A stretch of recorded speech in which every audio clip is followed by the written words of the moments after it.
আসসালামু আলাইকুম। যখন আপনি সেল করার জন্য প্রিপারেশন নিচ্ছেন, মার্কেট অনেক উপরে উঠছে।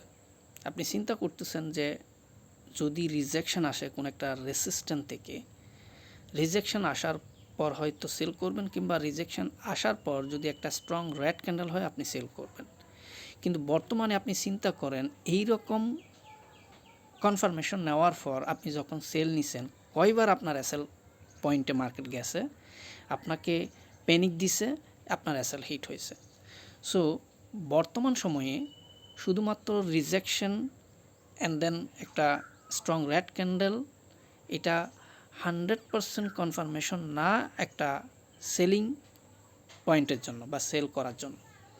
তো তাহলে এটা কনফার্মেশন কখন হবে?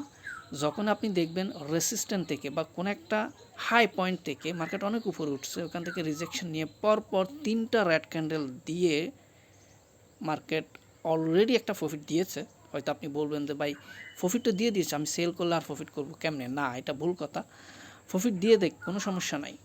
পরপর 3-4টা রেড ক্যান্ডেল হয়ে গেছে, আপনি চেয়ে থাকবেন।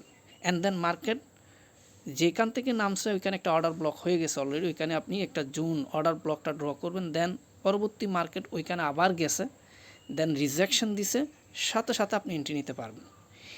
এই কনফার্মেশনটা আপনার জন্য খুব বেশি পাওয়ারফুল কনফার্মেশন হবে ওই কনফার্মেশনের চেয়ে যেটা আপনি রিজেকশন পাওয়ার সাথে সাথে এন্ট্রি নিছেন, কিংবা রিজেকশন পাওয়ার সাথে সাথে রেড ক্যান্ডেল হয়েছে একটা, আপনি সেল নিছেন। আপনি সেরকম সেল নিলে যেটা হবে, আপনি রিজেকশন ক্যান্ডেলের উপরে এসএল দিছেন অথবা রেড ক্যান্ডেলের উপরে এসএল দিছেন, যেটা ম্যানি টাইম আপনার ওই পয়েন্টে গিয়ে আপনাকে প্যানিক দিছে, কিংবা অনেক সময় এসএলও হিট হয়েছে।